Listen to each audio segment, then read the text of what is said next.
بینەرانی عزیز سڵاوی خوای پەروەردگارتان لێبێت خۆشحاڵ بکە لە بەرنامەیەکی دیکەی ژێرخاندا بەوەی عزیز و خۆشەویست شاد بوومەتەوە. تەوەری بەرنامەی ژێرخانی ئەمشۆمە قسەکردنە لەسەر کۆڕبەندی ئابووری ساڵانەی داڤۆسکە دیارە میوانێکی تایبەتمان لە وڵاتی ئەڵمانیاوە کە قسە و گفتوگۆی زیاتر لەسەر ئەم کۆڕبەندە ئەکەین. بەڵام پێشووی کاپچینە سەر تەوەر و بابەتی ئەساسی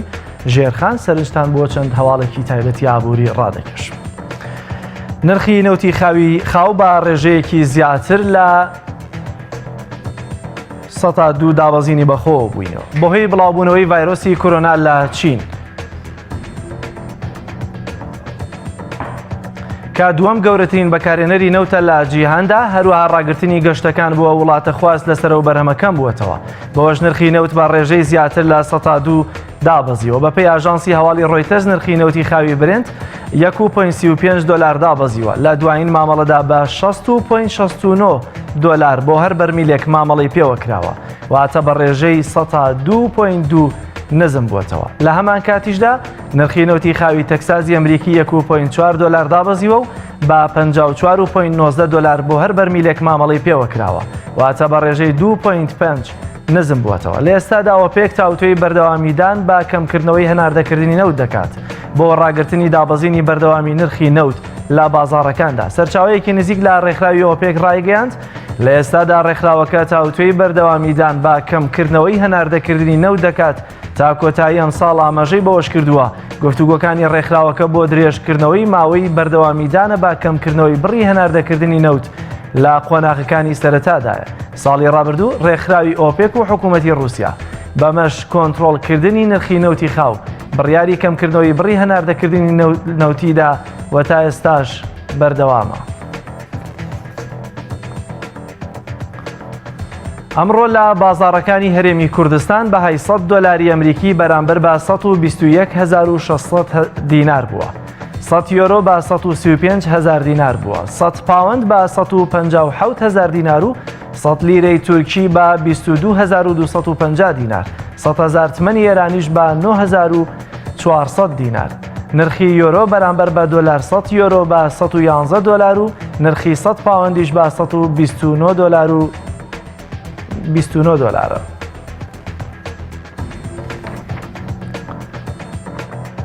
زیاتر لە 360 میلیۆن کرێکار لە سەراسەری جیهاندا لە هەژاریدا دەژین. ئەمە ژواتە لە کۆی 5 کرێکارێکیان لە جیهاندا لە ئاستی هەژاریدا دەژیت و ئەو موچەیە وەری دەگرێت بەشی پێداویستی ڕۆژانەیان ناکات. ڕێکخراوی نێودەوڵەتی کرێکاران لە راپۆرتێکدا لەبارەی ڕێژەی هەژاری لە نێو کرێکاراندا ڕایگەیاندووە بەگشتی 630 میلیۆن کرێکار لەسەر ئاستی جیهاندا لە هەژاریدا دەژین و موچەکانیان لە نێوان 1.9 دۆلارە لە ڕۆژێکدا. بەپێی راپۆرتەکە ئەم پارەیە بەشی ئەوە ناکات ئەم کرێکارانە لە هەژاریدا ڕزگار بکات و ژیانێکی ئاساییان پێ ببەخشێت. راپۆرتەکە وڵاتانی پۆلێن کردووە بەسەر وڵاتانی خاوەن موچەی کەم، وڵاتانی خاوەن موچەی مامناوەند و هەروەها وڵاتانی موچەی سەر و مامناوەند.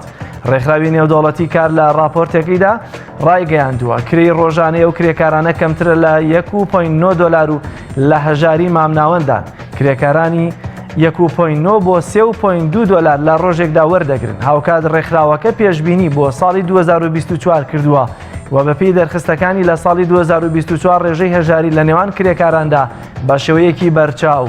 کەم دەکات. هەژاری لە نێوان چینی هەژاراندا زیاتر لە 360 میلیۆن کرێکار لە سەرانسەری جیهاندا لە هەژاریدا دەژین و موچەکانیان لە نێوان 1.9 دۆلار بۆ 3.2 دۆلار لە ڕۆژێکدا و لە ساڵی 2024 ڕێژەی هەژاری لە نێوان کرێکاراندا بە شێوەیەکی بەرچاو کەم دەکات. هەژاری بەم شێوەیە پۆلێن دەکرێت لەسەر ئاستی جیهان. لە ساڵی 2019 234 میلیۆن کرێکار لە هەژاریدا ژیاون. 402 میلیۆن کرێکار هەژاری مامناوەند ژیاون و تێکڕای 636 میلیۆن کرێکار لە هەژاریدا ژیاون.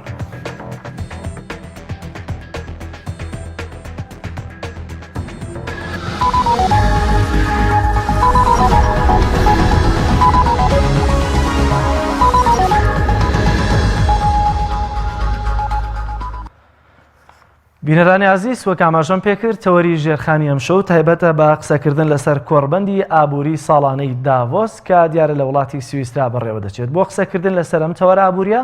ڕاستەوخۆ لە ئەڵمانیاوە بەڕێز ماوەستا فواد ئەرتەلی شارەزای زانستی ئابووریمان لەگەڵایە. ماوەستا سڵاوی خوا لێبێت. ئەگەر لەوێەوە دەست پێ بکەین ئامانجی سەرەکی کۆڕبەندی ئابووری داڤۆس کە ساڵانە دەبەسترێت چییە؟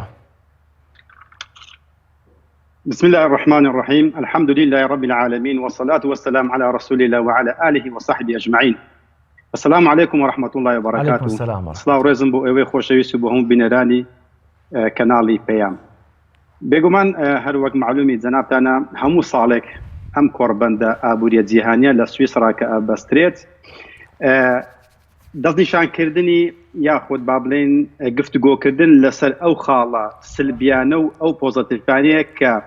لە ساڵی پارە ڕووی داوە و پلاندانانە بۆ ساڵی داهاتوو بە تایبەتی تیشک ئەخەنە سەر ئابووری چونکە هەر ناوەکەشی بەخۆی وەیە کۆڕبەندی ئابووری جیهانی. لەگەڵ ئەوەشە پاشکۆیەکانی تریشی باس ئەکرێت لەو کۆڕبەندەیە وەکو لایەنەکانی ژینگە، وەکو سیاست، وەکو کەلتوری، وەکو ئاینی و ئەو شتانێتیش لەگەڵا باس ئەکرێت بەڵام وەکو پاشکۆیەک نەک وەکو ئامانجە سەرەکیەکەیان ئەم شتانەی تر بێت کە ئەم جاریان زۆر تیشان با من زگە لە ئابووریەکەیان تیشان خستە زیاتر سەر ژینگەش بۆی کە قسەی لەگەڵا بکرد لەبەر ئەوەی کە ژینگەش زۆر پیس بووە. بۆیە ساڵ بە ساڵ لەگەڵ ئابووریەکەیە شتێکتریشە لەگەڵێ باسەکەن و لەو بوارەشدا چڕ ئەبنەوە بەڵام بە دەرەجەیەک لەسەر ئابووریەکەیە چڕ بنەوە هەر وەک لە ساڵی 1970 کە دامەزراوە هەر لەسەر ئابووریەکەیەوە چونکە هەموو پایەکانی تری ژیان کراوەتە قوربانی ئابووری. بۆیە بێ قسە لەسەر ئابووری بکەن و تەرکیز لەسەر ئابووری بکەن بۆ ئەوەی ئەگەر ئابووری باش بێت بە حسابی خۆیان لایەنەکانی تریش ئەتوانن پەرەی پێ بدەن. بۆیە خاڵە سەرەکیەکان ئابووریە ئینجا لایەنەکانی بەڵێ. زۆر باشە ماوەستا کەواتە بۆچی هەمیشە هەندێک وڵاتی تایبەت بەشدار نیە با بڵێن ئەولەویەت بە چه جۆرە وڵاتێکە ئەولەویەت بە چه جۆرە کەسانێکە کە بەشداری ئەم کۆڕبەندە دەکەن؟ خۆی لە سەرەتای دامەزراندنی یەکەم جار ملیاردێرەکان داهاتن و سەرمایەدارەکان و وڵاتە جلهێزەکان داهاتن بەڵام بەهۆی گلەیەکی زۆرەوە و ناڕەزایەکی زۆرەوە لە جیهان وایە کرد ئەم جارە ڕێکخراوە ناحوکمیەکان و خێرخوازیەکان و بێلایەنەکانیشان بەشدار پێکرد بۆی کە گلەیی خەڵکی ببڕن. بۆش ئێستا کە ئەبینین هەموو لایەنەکان تێدا بەشدارە بن بەشی شانۆی، بەشی کەلتوری، بەشی ژینگە و ئەمانەشان لەگەڵ داناوە بۆ ئەجینە بۆ ئەوەیە کە گلەی خەڵکی نەمێنێ بەڵام هەر ڕووکەشەکەی خۆی لە دەست نەداوە ناوەڕۆکەی خۆی لە دەست نەداوە بەڵام لایەنی ڕووکەشێکەوە ئەبین هەمویان بەشدارن بەڵام زیاتر تەرکیز لەسەر ئابووری ئەکەنەوە و کە باسش کرد لایەکانیش لەگەڵا وەکو پاشکۆیەک لەگەڵ یا دێن و باسەکەن بەڵام هەر ئاگەڕێنەوە سەر مەسەلە ئابووریەکەیە. تەواو ماوەستا زۆربەی ئەو شەڕانش کە دەکرێت زۆر جار تەنە شەڕی سیاسیەکە ژەمڕۆ بووە هەمووی بەرژەوەندی ئابووری وڵاتان خۆیان بەڵام ئایا لە کۆڕبەندێکی 5 ڕۆژە یا چەند ڕۆژەدا کە ڕەنگە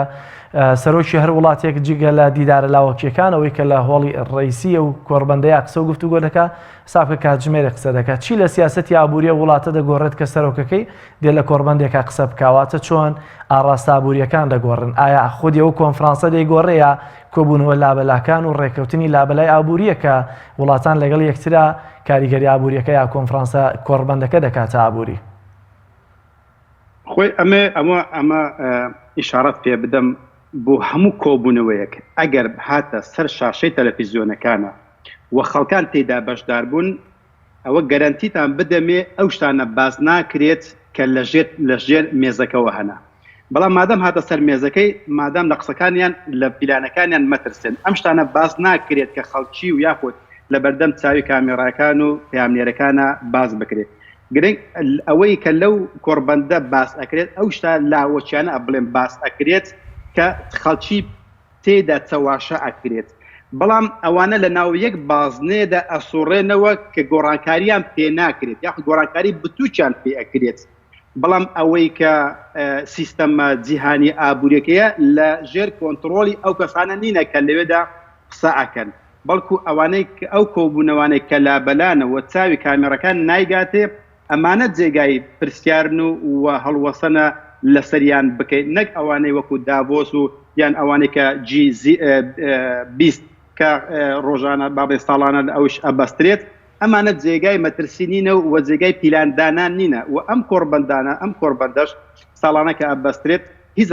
ڕێکەوتنامە و پەیماننامەیەش تێدا نییە هیچ شتێک لەسەری ئیمزا ناکرێت و هیچ بەڵێنێکیش نادرێت تەنها زیاتر چاوپێکەوتن و خۆگەورەکردن و وڵاتە زلهێزەکان باسی ئازایەتی و باسی گەورەی خۆیانەکەن و هەژارەکانیشن و ڕێکخراوە ناحکمیەکان و ڕخێرخوازەکان باسی ئازاری گەلەکانیان ئەکەن. بۆشە لەو کۆڕبەندە هیچ بڕیارێکی گەورە نادرێت و بڕیارێک بتوچیش نادرێت بۆیە تەنها زیاتر خۆوە دەرخستن و یاخود ئەو کەسانێک هاتوونە کە خەمخۆری مرۆڤایەتینە باسی ئازاری گەلەکان و یاخود ئەو شتانەی کە مرۆڤایەتی لەسەری کۆکە وەکو ژینگە وەکو کێشە ئابوووریەکان کێشە ئەخلاقیەکان کێشە خێزانیەکان کێشە کۆمەڵایەتەکان ئەمانە خەڵکانێک دێن باسەکەن بەڵام کە باسم کرد لە ئەنە گەورەکان یاخود بڕیارە گەورەکان لەو کۆڕبەندانە ئەسلەن باس ناکرێتن و ناهێنرێتە سەر زمان. زۆر باشە کەواتە ئەگەر وەک فارزە لە ڕکوب پوسکەندە ئەمە بپرسین ئایا بەشداریکردنی بەرپرسانی هەرێم لە کۆڕبەندی ئابووری داڤۆس چە بەرژەوەندیەکی ئابووری یاخود سیاسی بە قوارەی هەرێمی کوردستان دەگەیەنێت؟ بێگومان گەورەکانیش باڵێن ئەوەی کە بەشدارن لێوەندەرێدا ئەگەر ترامپ ئەگەر ئەڵمانیا ئەگەر فەڕەنسا ئەو وڵاتانەش پشتی خۆیان هیچیان بەرنەکەوتووە تەنها لەوێ خۆ عڕستکردن و خۆپیشاندانێکە و ئێوارەخوانێک و هەندێک مۆزیقا و گۆرانی و شتووە هیچیان لەگەڵ خۆیان نابنەوە بۆ وڵاتەکانی خۆیان ئەس تا حکوومەتی هەرێمی کوردستان ئەویش پشکێشی بەبەرکەوت هیچیان بەرناکرد هیچیان لەگەڵ خۆیان نابنەوە یعنی تەمساک 50 ساڵە ئەم کۆڕبەندە ئەبەسترێت ئەگەر ساڵانە یەک دانە کێشەی با بڵێن جیهانی حەل بووبایە ئێستا کێشە نەئەمە لەسەر زەویە بەڵام ئەگەر یەک لە 50 ساڵە چیان لەگەڵ خۆیان نەبربێتەوە بۆ مرۆڤایەتی ئیستر حکوومەتی هەرێم چۆن ئەتوانێت پشکێک لەگەڵ خۆی باتەوە لە کاتێک ئەوانش نەیان بردووە و ئەو کێشانێک کە لەوێ باسەکرێن و چار یعنی ئازاری خەڵک باس ئەکرێ بۆ نمونە ئەوەی کە باسی لەسەر ژینگە قسە بکەیت ئەوەی کە ژینگەیان باس کردووە خۆ ژینگەکە پاک نابێتەوە ئەوە چەند ساڵە باسی ژینگەکە ژینگە هەروە بەرەو پیسی ئەڕوات باسی کێشە ئابوووریەکانەکەین ئەبین ئەم ساڵەکە بەریتانیا و فەڕەنسا بەهۆی کێشە ئابوووریەکانی خۆیان بەشدار نەبوونە کەواتە نە کێشە ئابوووریەکە نە کێشە ژینگەیەکە ئەوان بە وڵاتی خۆیان نیان بردوتەوە هەتا حکوومەتی هەرێم بەشدار بێت و پارەیەکی خیاڵی سەرف بکات و لەو لاشەوە بێتەوە بڵێ ئەوم بۆ میلەتەکەم هێناوە کەواتە بەشداربوون لێوەندرە تەنها پارە سەرفکردن و خۆوە دەرخستن زیاتر هیچی تر زۆر باشە مامۆستا فوادکەواتە و هەموو بانگەشەی کە بەتایبەت میدیاکانی نزیک لەلایەنی دەسەڵات و بەرپرسان کە بەشداریان کردووە باز لەوە دەکەن ئەمە دەبێتە هۆکارێک یا پردێکی پەیوەندی بۆی کۆمپانیە بیانیەکان ڕووە هەرێمی کوردستان هەنگاو بنێن و لێرە سەرمایە گوزاری بکەن و پرۆژە جێبەجێ بکەن بە قازانجی هەرێمی کوردستانە کەواتە هەموو بانگەشەیانە ئایا لە خۆڕایە و هیچە و بۆ پەردەپۆشکردنی خۆدەرخستنی بەرپرسەکانە یاخود ئەمە ئەگەرێکی هەیە کە لە پەراوێزی کۆبوونەوەی داڤۆسدا وڵاتانێک بیانەوێت لەوێ گەر هەرێمی کوردستانیان ناسی بە لە ڕێگەی سەرۆکەکەیەوە بتوانن سەرمایە گوزاری لە هەرێمی کوردستان بکەن. خۆی هیچ هەرێمێک و هیچ ناوچەیەک و لەوان بزر نییە ئەزانن لە ژێر زەویەکەشمان چ هەیە ئەزانن لە شاخەکانیشمان چ هەیە ئەزانن جۆری خۆڵەکەشمان چییە و دار و بەردەکەشمان چییە پێویست بۆ ناکە تۆ بچی وڵاتی خۆت عەرز بکەی بڵێ ئەومان هەیە ئەوان هەموو نهێنیەکانی ئەو زەویان کەشف کردیەوە بە سەرزەوی ژێرزەوی بە ئاسمانەکەشیەوە باشە کەواتە ئەمە پەردەپۆشکردنی ئەو پارە خەیاڵیەیە کە سەرفیان کردووە لەو ماتیقانەدا لە بام لەو کۆڕبەندێ لەو 4 ڕۆژەیەدا ئەگەر نە هیچیان دەست نەکەوتووە کۆمپانیایەکان کونکونی هەموو ئەموو جیهانە پێ ئەزانن کەواتە پێویست بۆ ناکە تۆ باسی مەریخیان بۆ ناکەی بڵێ من لەسەر مەریخ ئەژم و وەرە لێوەندەریش و کاڵایەکانی ئێمە بکڕن و وەرن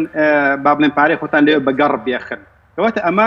هیچ سوودێکیشی نییە و ئەگەر بشهێن ئاگادارم وەلەو هاتیشن لە 2013ەوە بە خۆشحاڵی و با بڵێن سەکردایەتی کورد لێوەندەر بە شانازی و باسیەکە ئەکسۆمۆبیلی هێناوە و چەندی کۆمپانیای تر هێناوە لە دوایشە ئەو هەموو قەرزەی کە هاتە سەر میلەتی کورد لەسەر چی و لەسەر ئەوەی هاتنی کۆمپانیا بیانەکان و خواردنی هەڵنووشنی کۆمپانی ناوخۆیەکان وای کرد کە کوردستان بەو قەیرانە دارایی کە ئێستاکە 30 ملیار قەرزدارە کە لە کاتێک وابزانام لە هەر ملیارێکی ساڵانە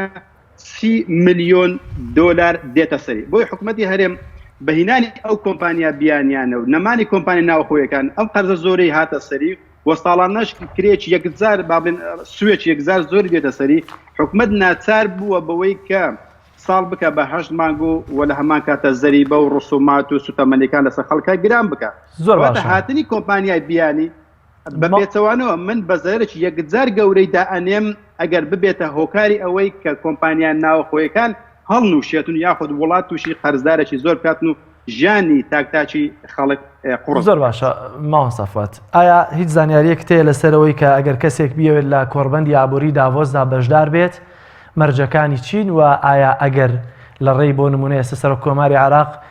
داوت کراوە یا بانگهێشت کراوە ئایا ئەمە دەبێت چەند پارە بداوە ئەگەر بانکێشت نەکرا و خۆی وەکو سەرمایەدارێک بەشداری بکا پێویستی بە چەند پارە و بودجە هەیە بەپێی ئامارەکە ڕۆژنامەنووسێکی بیانی ئاماژەی پێدەکا لەوەی کە شاندێکی 5 کەسی پێویستی بە 723,000 دۆلار دەبێت بۆی کە بەشداری کۆڕبەندی ئابووری داڤۆس بکە یا ئەرقامی بەشداریکردنی کەسێک هێندە قەبارە و گەورەیە بۆی کە بتوانێت بەشداری بکە ئەگەر لە دەروی بانگێشتە فەرمیێک وڵاتەکان بێت خۆی سعری بەشداربووەکان نرخەکانیان جیاوازە و شوێنیشیان جیاوازە ئەوانەی کە بانکێش کراون بەڕەسمی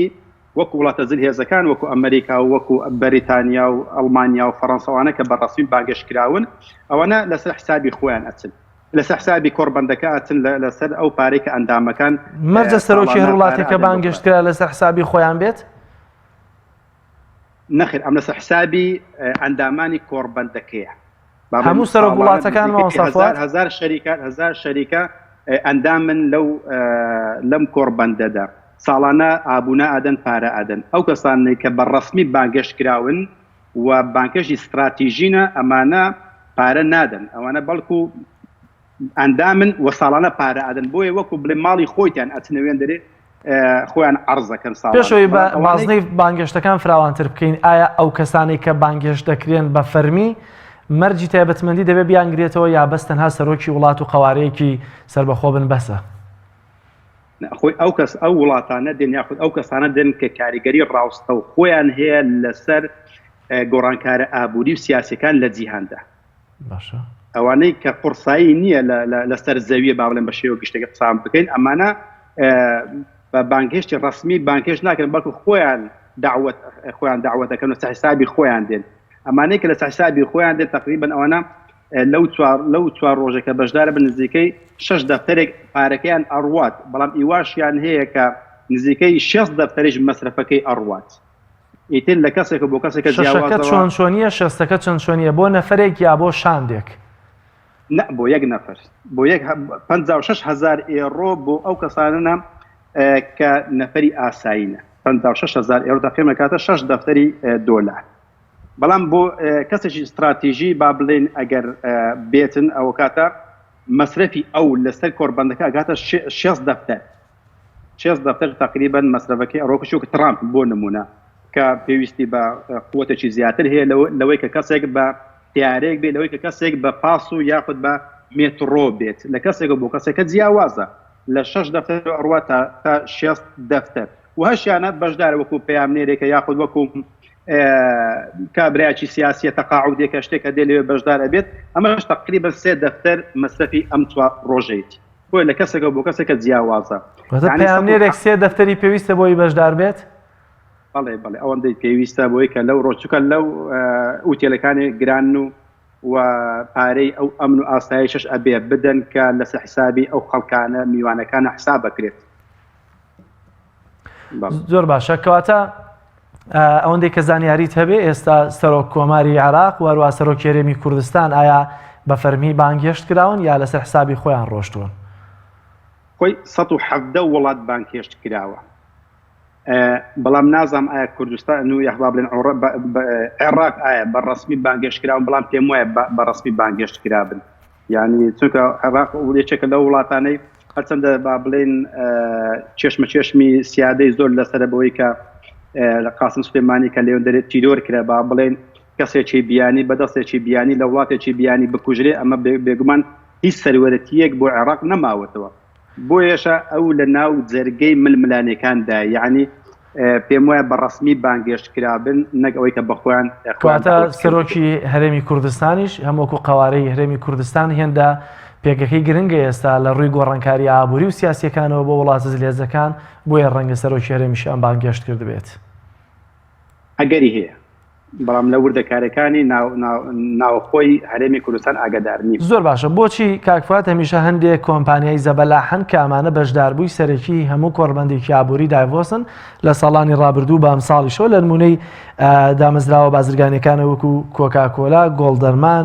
IBM ئەمانە هەمیشە بەشدارن. ئەمانە چ ڕۆڵێکیان هەیە لە کۆڕبەندی ئابووری داڤۆس؟ خۆی کۆکاکۆلا و گۆڵدمان ساکس و یان ئەم شەریکات گەورەکان بەڵام IMB ئەوەی لە شرکاتەکانی مایکرۆسۆفت و IT ئەوانە بەگشتی لە خۆ ئەگرێتن وە گۆڵدمان ساکس ئەمە یەکێکە لەو کۆمپانیا مەزنانەی جیهان کە کارژێڕی سەرەکی ئەوروپایە و جیهانیش بەگشتی بەڵام ئەوروپا زیاتر. گۆڵدمان ساکس کە لە ساڵ 2008 32 وڵاتی ئیفلاس پێکرد. کاریگەریەکەی ئەوەندە زۆرە 32 وڵاتی ئیفلاس پێکرد 740 ملیارد دۆلاری وڵاتەکانی ئیسپانیا و پورتوگال و ئەڵمانیا و فەڕەنسا و بەریتانیا و یۆنانی خوارد. باشە ئەم کاریگەریی ڕاستەوخۆی هەیە بۆیە قسەیەکی ئەڵێن گۆڵدمان ساکس لەگەڵ کۆشی سپیە وەکو مەسەلەی مریشک و هێلکە وایە نازانین نە گۆڵدمان ساکس لە کۆشی سپییان کۆشی سپی لە گۆڵدمان ساکسە ئایا هێلکە لە مریشکە مریشکە لە هێلکەکەدا یعنی ئەوەندە کاریگەری ڕاستەوخۆی هەیە هەم سیاسی و هەم ئابووری و هەم داڕمان و هەم کاریگەریە ناوخۆیەکانی ناو یەکێتی ئەوروپای بەتەواوی هەیە بە تایبەتی یەکێتی ئەوروپایە. بۆیە گۆڵدمان ساکس ئەبێ میوانی بەردەوامی بەرنامەکە بێت لە کۆڕبەندی ئابووری جیهانی. بە هەمان شێوە مایکرۆسۆفتیش و IT و ئەوانە کە خۆتان نەزان کە تەکنۆلۆژیا بەرەو پێشەوە ئاچێت وە کاریگەرە گەورەکان و ئەو چاپێکەوتنێ من و توێش هەر لە ITەوە سەری هەڵداوە. بۆی ئەمە کاریگەری هەیە بۆ سەر تاکتاکی خەڵک ینی پێیوەستە بە من و بە تۆ کە ئێستا مەقساکەن بەسەر ئەو IMB-ەکەوە قساکەین لە بەرهەمەکانی ئەوانەوە قسا ناکەین. کەواتە ئەوانە کاریگەری ڕاستەوخۆیان هەیە لەسەر تاک و لەسەر قاڕێک و بەڵکو لەسەر زەوی بەگشتی بۆی ئەبێ ئەمانە بەشدار بن. زۆر باشە. کەواتە وەکەوەی کە باست کرد لێرە بۆ نمونە باس لە بەتایبەتی ئابووری وڵاتان دەکرێت ئەوانەی کە لە شوێنێکی استراتیژیەوەتن کاریگەریان هەیە بەسەر ئابووری وڵاتانی زلهێزەکان بەتایبەتی چونکە حتممە عێراق لەبەر چاوی کاڵی عێراق بانگمان ناکەن لەبەرەوە بەرژەوەندەکانی خۆیان چۆن مامەڵە لەگەڵ بەرژەوەندەکانی خۆیان بکەن لە ناوچەکە بۆ عێراقیش بانگێشت دەکەن. کەواتە لێرە هەمووشی نایەن ئابووریەکە بە شێوازێکی یەکسان بۆ خزمەتی وڵاتەکان دابەشی بکەن بەڵکو دیارە بردنەوە و دۆڕانێک لە ئارادا هەیە. کەواتە ئەوەی کە لە وڵاتە هەژارنشینەکان وەکو عێراق و هەرێمی کوردستان و ئەمانە بەشدار دەبن تا چەندە دەبێ سەرۆکی وڵاتی ئاو نوێنەرەی کە بەشدار دەبێت لە ڕووی ئابووریەوە زیرەک بێت بۆی کە بتوانێت دەستکەوتی ئابووری بچنێتەوە لە کۆڕبەندی ئابووری داڤۆسدا. خۆی کە ئاماژۆن پێگرکاک دەلاژان لەو کۆڕبەندێدا کەس پشتی خۆی نابات تەنها زیاتر عڕسکردن و خۆپیشاندانە. ئەوەی کە باشە باسی باشی خۆی ئەکات ئەوەی کە چاواشەکارە باسی چاواشەکاریەکانەکات یعنی خەڵکی چاواشاکات یعنی بۆ نمونە دەمێ کە ترامپ لە قسەکانیدا زۆر مەدحی ئەو 4 ساڵی خۆی کرد 3 ساڵی ڕابردووە بەوەی کە بێکاری کەم کردوتەوە کە زەریبەی کەم کردوتەوە کە ژینگەکەی پاک کردوتەوە ئەمانە بەس زۆر پێچەوانەکەی ڕاستە یعنی ئەو کێشەی کە ئەمریکا ئێستا پێوە ئەناڵێنێت کێشەیەکە زۆر لە کێشەکانی کوردستان و عێراق گەورەتریشە بەڵام خەڵک چاواشاکات. ئەگەر دیقەت بدەیت تێ با بڵێن 23 تریلیۆن قەرزدارە حالیان ترامپ و لە هەم لە یەک ترکەشدا چەندی دێتە سەرێ و تا ئێستاکە بۆ نمونە لە مەبەستە چاواشەکاریەکەیە کە تەرکیزەکە ئەخەمە سەریم لە پرۆپاگەندەی هەڵبژاردنەکاندا وعدی بە ئەمریکیەکاندا بە دانیشتوانەکەی بەوەی کە دیوارێک لە بینی مەکسیک و ئەمریکا دروست دەکات بەوەی کە لێ ناگەڕێ ئەو جارە پەنابەرەکان ڕوو لە وڵاتەکەی بکەن بەڵام هەتا ئێستاکە کە نەیتوانیوە دیوارێک دروست بکات لە بینی ئەم دوو وڵاتەیە کە نزیکەی 20 تا 30 ملیارد دۆلاری تێچێت چێشمە چێشمی لەگەڵ مەکسیکەیە لەسەر یەک دیوارە کە 20 تا 30 ملیاری ئێستا پرۆژەکان ڕاگرتووە لەبەر ئەو قەیراندارایی لە ناوخۆی داهیتی بەڵام کە گوێبیستی ترامپ بووین و شتێکی تری بۆ باسەکردن باسی عەزەڵات و دەسەڵاتی خۆیەکە بەڵام باسی شکستەکانی خۆی نەئەکرد ئەمە جگە لەوەی کە گوتی زەریبەم کەم کردوتەوە ڕاستە زەریبەی لە 135 هیناسە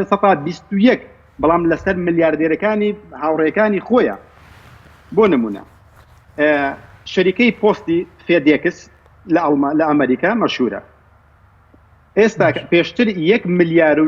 زەریبەی ئەدا ساڵانە، ئێستاکە $1 زەریبە نادا لەبەرچی لەبەرەوەی هەم زەریبەی کەم کردەوە هەم دەگەڕێ شوێنێکی دانا بۆی کە بتوان زەریبە هەر نەدەن.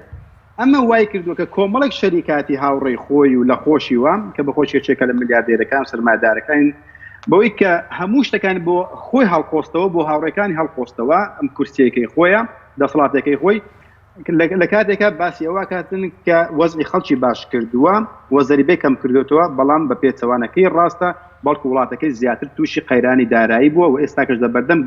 گەورەترین قەیرانی دارایی و ئابووریدایە. دەکەواتە ئەو خەڵکانێک دێن باسی ئازاری خۆیانەکەن وەکو ئەم کچە بچووکەی کە سویدی بوو باسی ژینگەیە کرد کە ئەمە پێیوەستە بە هەمومانەوە. هەندێکی تر باسی ئەوەکەن کە وڵاتەکەی شەڕی تێدایە. کاتە کاکوات دەبێت ئێستا تاکێکی ئەم هەرێمە زۆر ئەوە بەلایەوە گرنگە لەوە گرنگترە کە بەلایەوە بزانێ ئایا ترامپ باسی چی کردووە و باسی چی نەکردو. ئەو بەلای کوردێک و تاکی کێمەوە گرنگە ئایا بەرپرسانی ئێمە نوێنەرانی کورد و بە تایبەتی عراقیش لەوێ نمایشی چه باشەیەکی خۆیان کردووە و معاناتەکانی کورد و عراق چی بوون کە خراونەتە ڕوو لە ڕووی ئابووری و یاخود لە ڕووی سیاسیەوە؟ خۆی بەڕاستی من لە کەناڵە ئەڵمانیەکانەوە کە سەیری یەکەم لەگەڵ عەرەبیەکانیە ئەوانە زیاتر تیشیان ئەخستە سەر کێشە گەورەکانی جیهان ئەوەی کە هەموو مرۆڤایەتی تێدا کۆکە ئەو خاڵانەی کە مرۆڤایەتی تێدا هاوبەشە. بەڵام لەوانەیە تەلەڤیزیۆنەکانی کوردی زیاتر تیشیان خستبێتە سەر مەسەلەی دەستکەوتەکان یاخود ئایا چیان وتووە و چیان پێکراوە. بەتەکید لای ئێمە یەکێ لە گرنگترین دەستکەوتەکانەوە بوو کە ئاڵای کوردستانیان بۆ دانابووین. بەڵێ من ئاگاداری وەزعەکەی ناوخۆی کوردستان نیمە یاخود ئایا بە چ شێوەیەکە باسی دەستکەوتەکانەکەن کە لەوێن دەرێدا کورد بەدەستی هێناوە. یعنی بە ئاڵایەکەوە یاخود ئەمە حتمما جێگای دەستخۆشیە و جێگای خۆشحاڵیشە کە هەر ئەترافێکمان پێکراوە بەڵام وەکو بڵێ وردەکاریەکانی ئەوەی کە پێیوەستە بە ناوچەیەک یان بە هەرێمەکەوە وردەکاریم لەسەر ئەوە نەکردو بەڵکو من لەسەر کێشە جیهانیەکانەوە زیاتر قوڵ بوومەتەوە نەگەل لە کێشەیەکی زۆر باشە. گەورەترین یەکێک لە گەورە کێشەکانی ئێستەی نێوان ئەمریکا و چینە بە تایبەتی لەسەر کۆمپانیای هواویە. ئایا کۆڕبەندی ئابووری داڤۆس چه کاریگەریەکی بەسەر ئەم گرفتەی نێوان ئەمریکا و چیندا هەیە یا چ کاریگەریەکی هەبووە؟ طبعا کێشەی نێوان ئەمریکا و سین ئەمڕۆ دوێنێ نییە و بەو کۆڕبەندەش چارەسەر ناکرێت و جێگای ئەوەش نەبوو کە قسەی لەگەڵ بکەن بە ئێوارەخوانێکیان بێکەوە کرد بێت. لەمە پێیوەستە بەو 2 ساڵەی کە ڕابردووە بەوەی کە سین توانێتی لەو پێشبڕچیە بباتەوە لە ئەمریکا کە بتوانی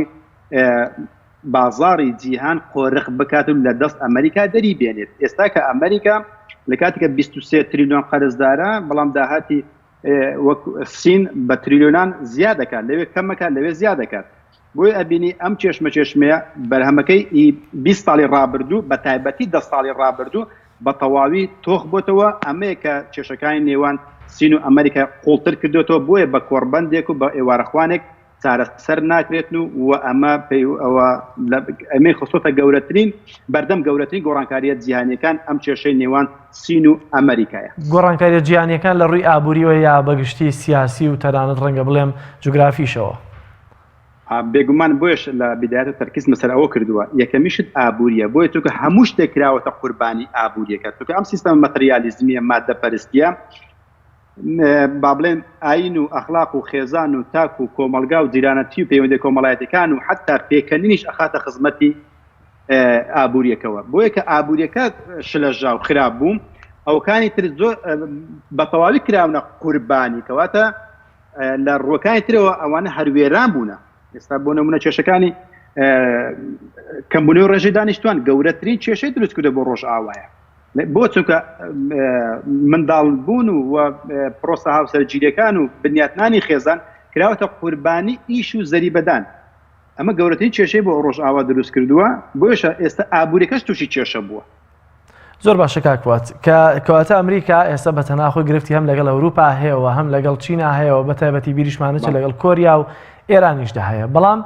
چکە ئێمە ئێستا پەیوەستین با گرفتەکانی نێوان ئەمریکا و ئێرانەوە. ئایا لەم کۆڕبەندە ئابووریەیە هیچ قسەیەک لەسەر ئەمریکا دەیەوێت کار بکا بۆی کە گرفتەکانی لەگەڵ ئێراندا یەکلایی بکاتەوە چایا بە دانوستان بێ یاخۆت زیاتر سەپاندنی سزای ئابووری بێ بەسەر ئێرانەوە. طبعا کێشەی ئەمریکا و ئێرانە بە تایبەتی تقریبا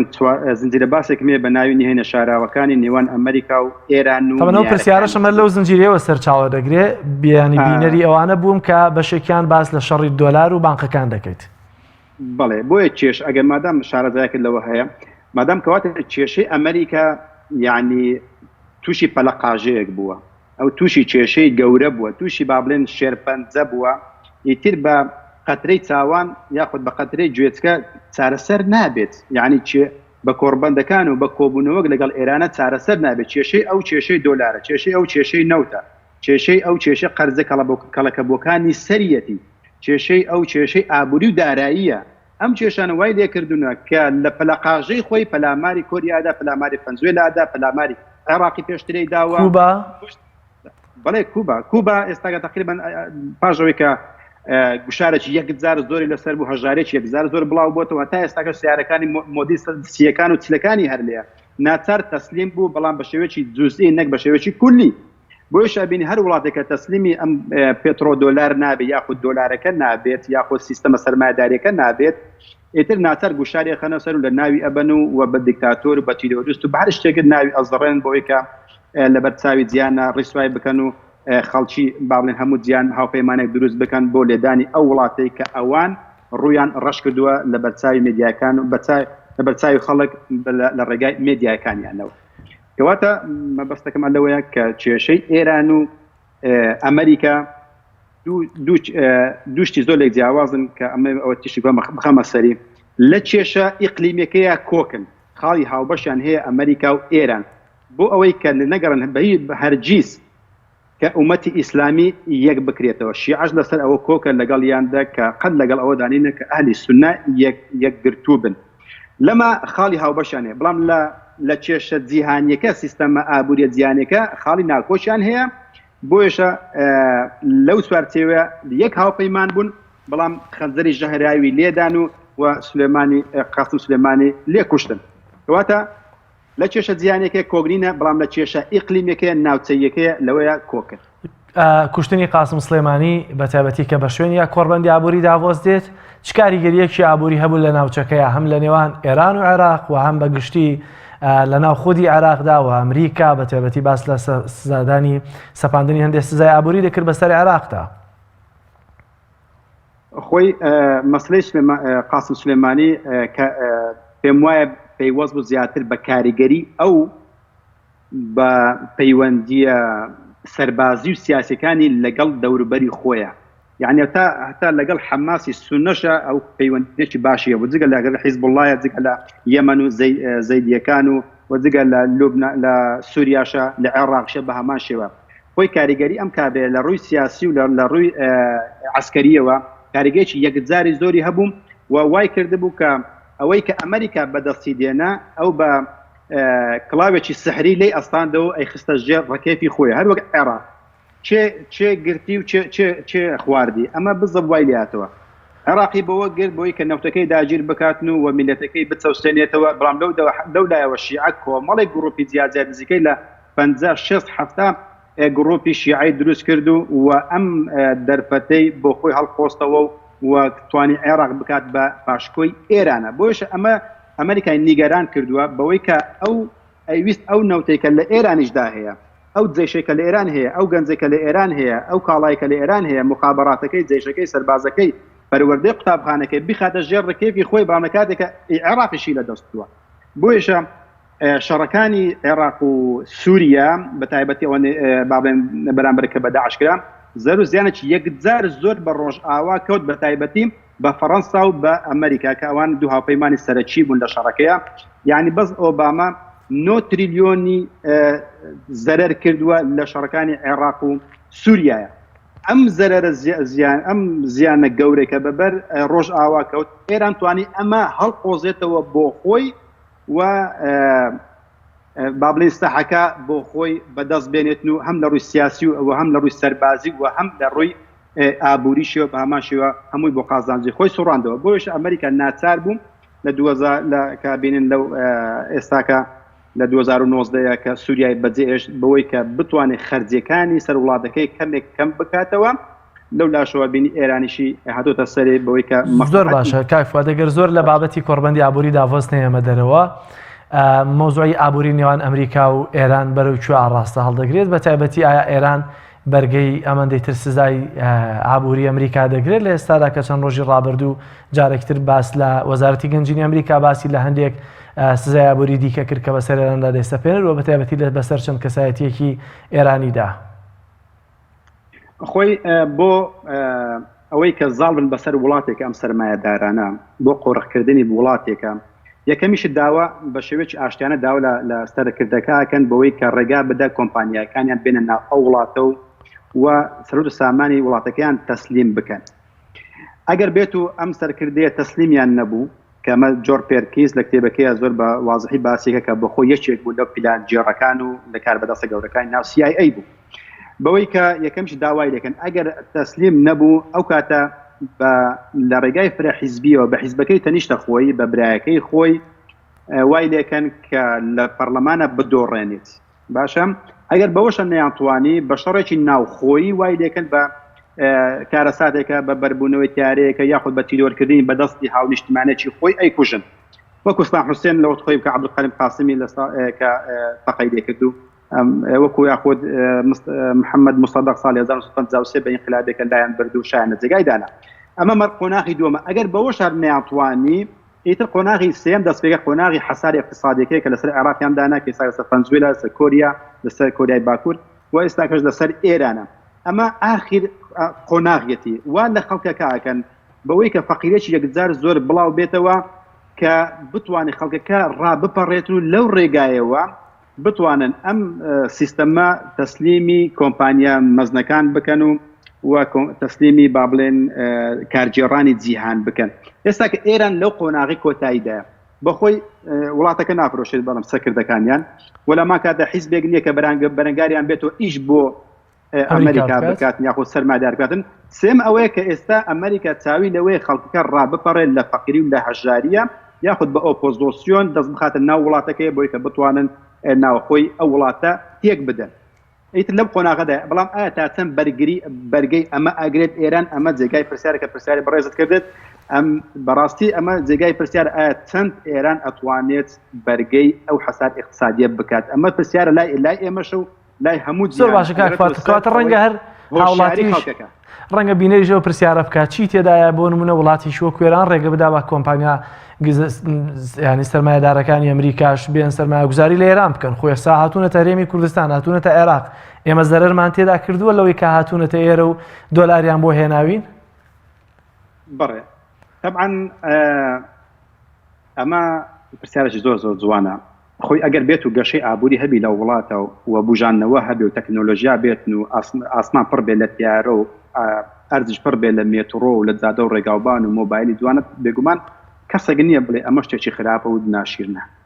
بەڵام ئەم سیستەمە ئاگادار بن ئەمە بۆ هەموو بینەرانی کەناڵی پێیان ئەم سیستەمە مادەت پێدا بۆ ژیان بەڵام ژیانت لێ ئەستێنێتەوە ئەمە دوشتی لێ زیاوازە ناوماڵی دوانتە داتێت سیارە و ڕێگاوباند ئەداتێت تیارەت ئەداتێت بەڵام خێزان هەڵەتەچێنێت قیەمت کەواتە قیەمی ئەخلاقی تێدا نایڵێ کۆمەلگا ئەخلاقی دەرونی خێزان پەیوەندی کۆمەڵاتیەکان جیرانەتی دنیاش لێستێنێ قیامەتیش لێستێ ئایا هەمووەمانە پێوەستە بە ئابووریەکەەوە کاکفات ڕەنگە بینەرم پرسیارەش بکات بەڵێ پێوەستە بە ئابووریەکەیەوە زۆر ئەوانە تەرکیزە سەر ئابووریەکەنەوە چونکە قسەیەکی خۆشیان هەیە لە سەرمایه‌دارە گەورەکان کە لە ئەڵمانیا ناتۆم ناویشی بێنم لەبەر دیموکراتی لە ڕێگا نادەکەم ناوی ئەو کەسە بێنم ئەڵێ گرێگن ئەڵێ تەنها ڕێگام بدە ئابووری وڵاتەکە بکەوێتە دەستم جا گرنگ نییە چێو وەچی یاسایەک لەم وڵاتە بەرپاکرێت باشە کەواتە بە ئابووریەکەی ئەتوانێت حکوومەتەکەت جەیشەکەت مخابەراتەکەت پەروەردەکەت مزگەوتەکەت مینبەرەکەت کەنیسەکەت وە گەنجەکەت وەنەوەی لە دایک نەبووشت تووشی قەرزداری بکاتن وای لێ بکات هەمووی بۆ مەسلحەتی خۆی بەکاردێن نمونەیەکە دەمێ لە ئەڵمانیا کە ئەڵمانیا بەحساب فەقەراتی اقتصادی ئەوروپایە وایە یان نە سەیری بکە لە ئەڵمانیا ڕێژەی دانیشتوان بەرەو لە ناوچوونە چێت ئەزانی زارێ با لە پێکەینەوە دەست پێ بکەین ئەزانی پێکەین کە شتێکی ئاسایی کە هەموو پێویستمان بە پێکەینەوە بە گریانە و بە گفتوگۆ قسەکردن و پەیوەندی کۆمەڵایەتەکانە لە ئەڵمانیا 135 ڕۆژە 1000 پێکەنێت وەڵا لای ئێمە بەلاش هەڵ پێ دەکەنێ کاکە ئەمە بۆیە تەرکیز لە شتە بچووکیانێکم تا گەورەکان بۆت باسەکەم 190 نازانی پێکەنی چییە 190 نازانی پێکەنی چییە ڕێژەی لەدایک بوون یعنی کە لە ساڵی 1999 هەتا 2014 لە ماوەی 15 ساڵە 2,300,000 منداڵ لەبار بردراوە وەکو دکتۆرە گابریلە شوستە ئەڵێت کە ئەڵمانە ئافرەتێکە ئەڵێ ئەم ئامارە پێمان ئەڵێ کە ئەڵمانیا هێشتا لە جەنگدایە ئەگەر جاران سەربازی ئەکوژران ئێستا سەربازەکانی هەر لەدایک ناب پرۆفیسۆر هانس زین ئەڵێت بۆ 2035 8 ملیۆن و نیو ئەڵمانیا کەمەکات ئەڵێت ئەڵمانە دوو کێشەی زۆر گەورەی هەیە نەمانی نەوە و کەڵەکەبوونی قەرز ئەڵمانیا هەموو خەڵک وازان کە ئەڵمانیا دەوڵەمەندە لە کاتێکە ئەڵمانیا 5 زۆرە قەرزی هەیە کۆی قەرزەکانی 7 تریلیۆن دۆلارە 7 تریلیۆنێکە 7,000 ئێڕۆ قەرزدار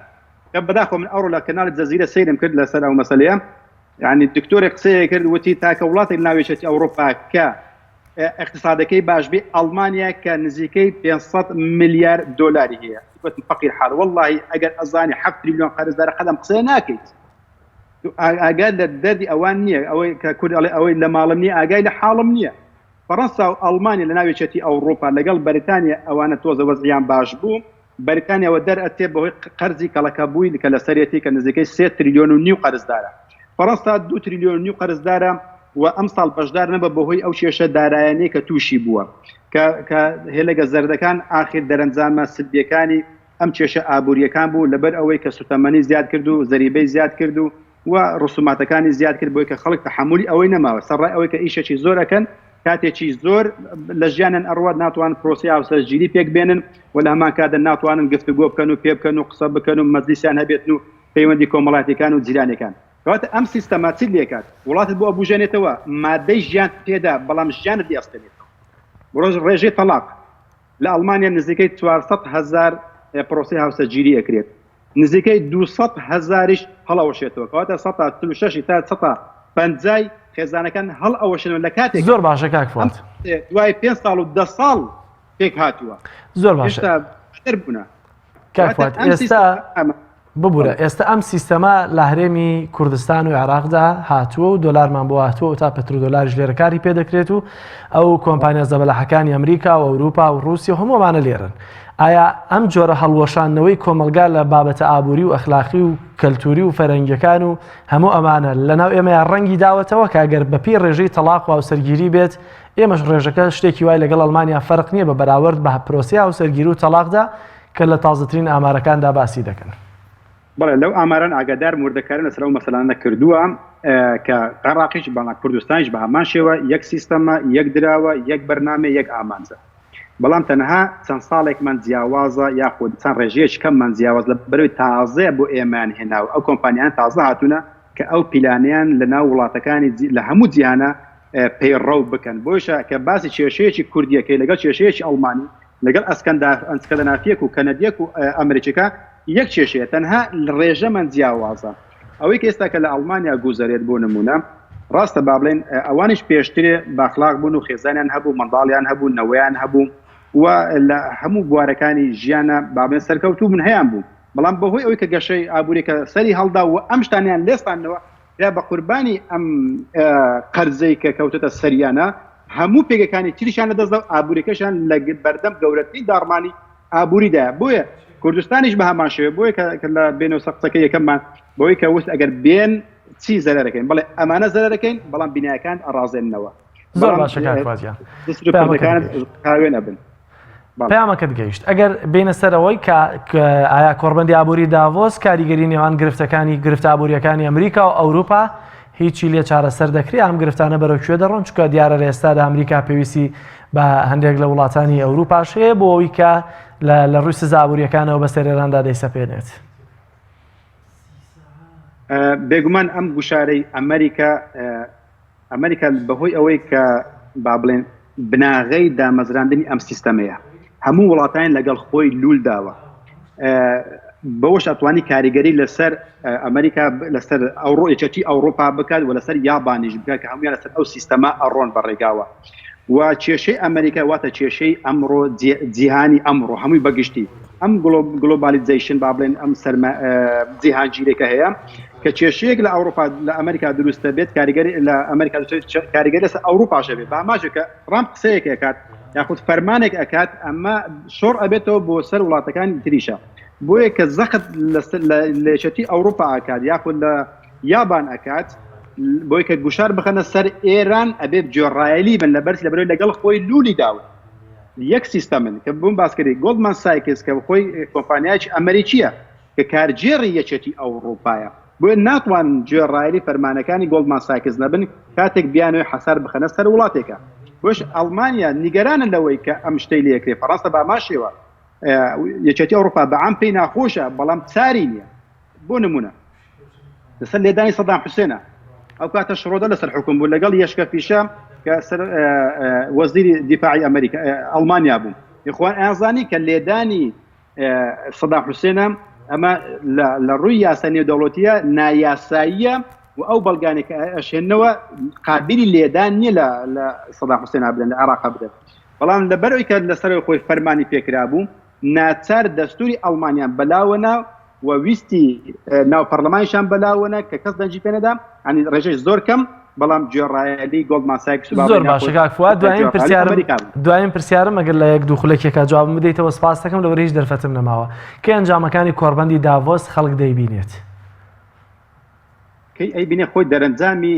دەرەنجامی نییە تا ببینین لەبەرەوەی ئەمە کە باسم کە زیاتر لە ئێوارەخوانێک ئەچێتن و پێشکەشکردنی ئازاری خەڵکەکانە و خۆ دەرخستنی زلهێزەکان و عەزەڵات و دەسەڵاتی خۆیان نیشانە دەن و بەشێکیان کە باسم کرد خەڵکی چاواشاکەن بەوەی کە دەسەڵاتی من باش بوو لەو چەند ساڵەی وەکو ترامپ کە باسی خۆی ئەکرد کەواتە ئەمە دەرەنجامینێ و پەیماننامە و ڕێکەوتنامە نییە کە بۆی کە ئەمە چاوەڕێی دەرەنجام بکەین هەروەک تۆن لەو 50 ساڵی ڕابردوو نە زیانی هەبووە و نە سوودیشیە بووە تەنها سوودی بۆ چەند کەسانێکە بۆ ئێوارەخوانێکیان کردووە و قسەی گەورەگەوریان تێدا کردو هەندێک خەڵکانیش باسی ئازار و ناڵە خۆیان کردووە ئەگەر هیچ لە مۆزوعەکان نەگۆڕان نە لە ڕووی کۆمەڵایەتیوە نە لە ڕووی دەرونیوە نە لە ڕووی ئیقتصادیوە نە لە ڕووی سیاسیەوە لە هیچ شتێکە گۆڕانکاری نەکراوە تا ئێمە بڵێن لەو 50 ساڵی ڕابردوو ئەمە بەرهەمەکەی بووە بۆیشە لە 2000ش ئەمە بەرهەمەکەی بێت بۆی پێویستە ئێمە دڵمان خۆش بێت باشە زۆر سپاس بۆ بەڕێز مامۆستا فواز هەرتەلی شارەزای زانستی ئابووری سپاس بۆی کە لە وڵاتی ئەڵمانیاوە لەگەڵمان بووی بۆ هیوایی کە